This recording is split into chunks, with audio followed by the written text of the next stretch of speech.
Hi guys, hope you are doing good. And మీరు కనుక నా ఛానల్ని ఫస్ట్ టైం విజిట్ చేస్తున్నట్లయితే please do subscribe to my channel degree filters. And without any late, let's get into the video. Hello guys, welcome back to the channel. So ఈరోజు job update చూసుకుంటే కనుక మనకి బాగా తెలిసిన ఒక top MNC company నుంచి అయితే వచ్చిందనమాట. సో కంపెనీ నేమ్ చూసుకుంటే కేపీఎంజీ. సో కేపీఎంజీ అనే కంపెనీ దేని మీద వర్క్ చేస్తో తెలుసుకొని ఆ తర్వాత రోల్ ఏంటి, ఆ రెస్పాన్సిబిలిటీస్ ఏంటి, అండ్ క్వాలిఫికేషన్ ఏంటి, ఎంత శాలరీ ఎక్స్పెక్ట్ చేయొచ్చు, ఇవన్నీ మనం డిస్కస్ చేద్దాం. ఓకేనా? So first, KPMG is a global network of independent professional services firms that provide audit, tax and advisory services. So అర్థమైంది కదా, ఆడిటింగ్, ట్యాక్స్ ఇవన్నీ ఏ క్రైటీరియా కిందకు వస్తాయి అంటే బ్యాంకింగ్ సెక్టార్ కింద వస్తాయి అనమాట. సో దీనికి banking sector and tax department and auditing department వీటిలో అయితే సర్వీసెస్ ప్రొవైడ్ చేస్తూ ఉంటుంది అనమాట ఈ కంపెనీ. సో ఇది ఒక ఫినాన్షియల్ సెక్టార్కి సంబంధించిన కంపెనీ అనుకోవచ్చు గైస్ మనం. సో ఈ కంపెనీలో మనకైతే లైక్ సాఫ్ట్వేర్ జాబ్ అయితే ఒక రోల్ అవుట్ అయిందనమాట, చాలా రీసెంట్గా ట్రెండింగ్లో ఉంది అది కూడా. సో మనకి శాప్ గురించి అందరూ వినే ఉంటారు. సో శాప్ అంటే బేసికల్గా శాప్ అనేది ఒక టూల్ అనమాట.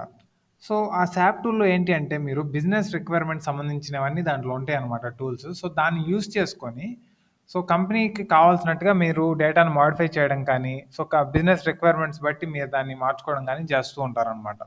సో అర్థమైంది కదా. సో ఈ శాప్ మీద ఎవరైతే ట్రైనింగ్ తీసుకుంటున్నారో వాళ్ళందరికీ ఈ వీడియో అయితే షేర్ చేయండి. ఎందుకు అంటే present SAP, data analytics, business analytics ఇవన్నీ చాలా బూమింగ్లో ఉన్నాయి అనమాట.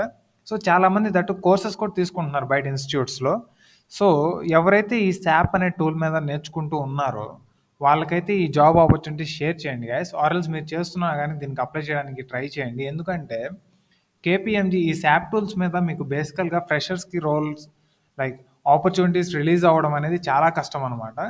బట్ నేను ఇప్పుడైతే ఒక ఫ్రెషర్స్కి లైక్ ఇంజనీరింగ్ గ్రాడ్యుయేట్స్కి కావాల్సిన ఆపర్చునిటీ అయితే నేను తీసుకొచ్చాను అనమాట మీకోసం. సో మనం ఏమాత్రం లేట్ చేయకుండా అసలు ఆపర్చునిటీ ఏంటి, రోల్ ఏంటి, ఇవన్నీ డిస్కస్ చేద్దాం. గైస్ చూస్తున్నారు కదా. సో రెస్పాన్సిబిలిటీస్ చూసుకుంటే సో ఫస్ట్ నేను జాబ్ టైటిల్ అయితే చూపిస్తాను. టెక్నాలజీ కన్సల్టింగ్ శాప్ సీనియర్ అని ఇచ్చారు. సో ఇది ఒక సీనియర్ పొజిషన్ అనమాట, దట్ శాప్లో ఉంటుంది. సో ఈ శాప్ టూల్ మీద మీరైతే వర్క్ చేయాల్సి ఉంటుంది అనమాట. ఇక్కడ మన రెస్పాన్సిబిలిటీస్ చూసుకుంటే కనుక identifying and designing business processes for automation. So ఒక్క ప్రాసెస్ని ఆ ప్రాసెస్ మనకి లైక్ మళ్ళీ మళ్ళీ రిపీట్ అవుతూ ఉంటుంది అనమాట. సో ఆ రిపిటేషన్కి మనకి ఏంటంటే ఎంప్లాయీస్ని తీసుకుంటూ ఉంటారనమాట. బికాస్ ఆ రిపిటేషన్ అనేది కూడా ఒక మ్యాండేటరీ స్టెప్, మ్యాండేటరీ టాస్క్ అనమాట. సో ఇప్పుడు ఏమైందంటే మన ఏఐ వరల్డ్లో అండ్ ఇట్లాంటి శాప్ టూల్స్ వచ్చిన తర్వాత ఏమైందంటే ఆటోమేషన్ అనేది వచ్చేసింది అనమాట. సో మీరు ఒక ప్రాసెస్ దానికి డిఫైన్ చేస్తే ఆ స్టెప్ని అదే మీరు లైక్ ఈ ప్రాసెస్ ఇంతవరకు అయిన తర్వాత ఈ ఆటోమేషన్ని కంటిన్యూ చేయండి అని కానీ మీరు కానీ డిఫైన్ చేస్తే ఆ టూల్స్లో, సో అది ఆటోమేటిక్గా మీ ప్రాసెస్ని ఆటోమేట్ చేసుకుంటూ ఉంటుందన్నమాట. సో అర్థమైంది కదా. సో అలాంటి ప్రాసెస్ని మీరైతే డిజైన్ చేయాల్సి ఉంటుందని చెప్తున్నారు. And setting up, testing and monitoring automated work flows to ensure that business process function at optimum efficiency without risk of error. So నేను చెప్పాను కదా, సో వాటిని సెటప్ చేయడం అండ్ వాటిని సెటప్ చేసిన తర్వాత టెస్టింగ్ చేయడం, ఆ టెస్టింగ్ ఎలా మీరు మానిటర్ చేస్తూ ఉండాలన్నమాట. ఆటోమేటెడ్ వర్క్ ఫ్లోస్ ఎలా వర్క్ అవుతూ ఉన్నాయి, so everything is working perfectly or not అనేది మీరు చెక్ చేస్తూ ఉండాలన్నమాట. సో దట్ ఏమవుతుందంటే మీకు రిస్క్ అండ్ ఆల్సో మీకు కంపెనీ కాస్ట్ ఇవన్నీ రిడక్షన్ అవుతూ ఉంటాయి అన్నమాట. సో దట్ మీరు కంపెనీకి బెనిఫిట్ సైడ్ తీసుకెళ్ళిన వాళ్ళు అవుతారు. And monitoring and maintaining automation post implementation and resolving any potential issues to ensure smooth business operations. So బేసికల్గా మీరు లైక్ ప్రతిదీ ఆటోమేషన్ మీద డిపెండ్ అయి ఉంటుంది అనమాట.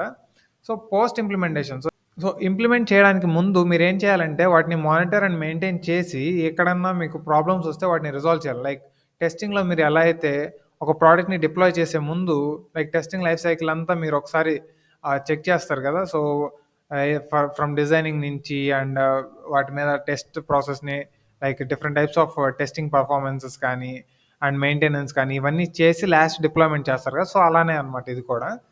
And producing process documentation to outline mistakes and successes and refine processes going forward.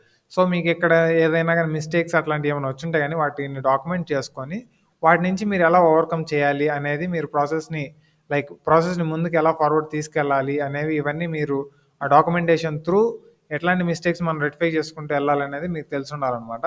And qualifications చూసుకుంటే ఇక్కడ freshers like fresher engineering or okay to apply అన్నారు. సో ఎవరైతే బీఈ బీటెక్ ఇవి చేస్తుంటారో సో వాళ్ళందరూ దీనికి ఎలిజిబుల్ అనమాట.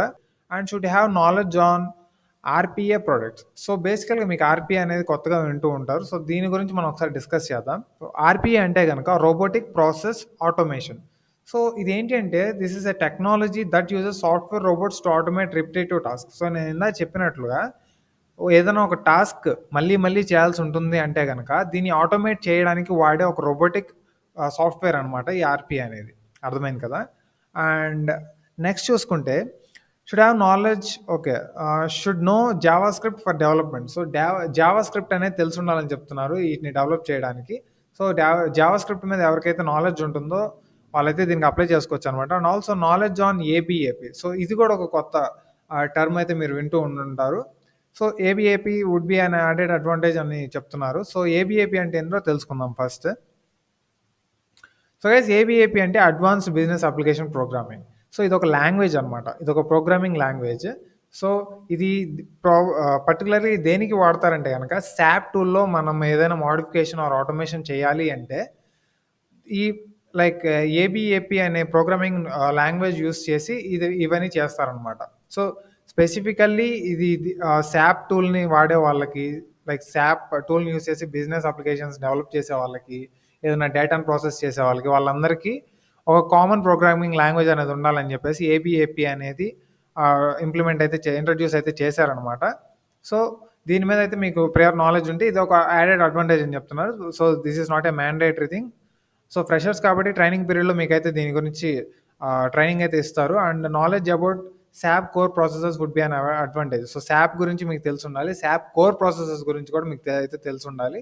And knowledge of SAP building apps and competitor RPA products would be an advantage అంటున్నారు. So శాప్ని యూస్ చేసుకొని ఎలా మీరు యాప్స్ని బిల్డ్ చేయగలరు, సో ఇవన్నీ మీకు తెలిసి ఉండాలన్నమాట.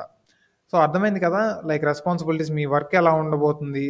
బేసికల్గా మీకు వర్క్ సింగిల్ అయినా చెప్పాలంటే మీరు ప్రాసెసెస్ని ఆటోమేట్ చేయాలన్నమాట.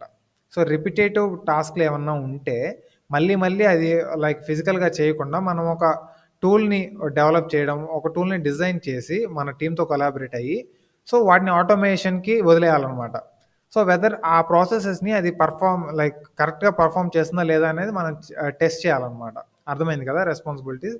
అండ్ క్వాలిఫికేషన్ చూసుకుంటే నేను ఇందాక చెప్పినట్లు లైక్ ఎనీ గ్రాడ్యుయేట్స్ ఎలిజిబుల్ అనమాట. అండ్ ఆర్పిఏ ప్రోడక్ట్స్ ఏబిఏపి వీటన్నిటి మీద అయితే మీకు నాలెడ్జ్ అయితే ఉండాలంటున్నారు. సో ఫ్రెషర్స్గా ఇంటర్వ్యూ కూడా అంత టఫ్గా అయితే ఉండదు గైస్. సో ఎవరైతే ఇంజనీరింగ్ గ్రాడ్యుయేట్స్ ఉన్నారో ఒకవేళ వీటి గురించి తెలియకపోయినా కానీ తెలుసుకొని దీనికైతే అప్లై చేయండి. సో మీరు ఇక్కడ అప్లై నౌ అని కొట్టేసిన వెంటనే సో ఇక్కడైతే మీరు ఈమెయిల్ అడ్రస్ అనేది మెన్షన్ చేయాలన్నమాట. సో మీ వర్కింగ్ ఈమెయిల్ అడ్రస్ అయితే ఇచ్చేయండి. నేను ఆల్రెడీ ఒకటి కేపీఎంజీ మీద ఒక జాబ్ ఓపెనింగ్ అయితే చేశాను అనమాట. అక్కడ సేమ్ ప్రాసెస్ ఉంటుంది. సో మీరు ఇక్కడ అకౌంట్ అయితే కాదు, మీ వర్కింగ్ ఈమెయిల్ ఐడి లైక్ అది ఈమెయిల్ వెరిఫై చేసుకొని నెక్స్ట్ క్లిక్ చేసిన వెంటనే మీకైతే లైక్ అప్లికేషన్ ప్రాసెస్ అయితే ఓపెన్ అవుతుంది అనమాట. So basic details, me first name, last name and working mobile number, working email ID, everything they last అనమాట. ప్లీజ్ అవన్నీ ఇచ్చేయండి. అండ్ ఫిల్ చేసిన తర్వాత మీరు సబ్మిట్ కొట్టేసిన వెంటనే సో మీకైతే లైక్ అప్లికేషన్ సబ్మిటెడ్ అనే మెయిల్ అయితే వస్తుంది అనమాట. That's it for today guys. ఇంకొక కొత్త ఆపర్చునిటీతో మళ్ళీ కలుద్దాం. Till then take care, bye bye and Jai Hind.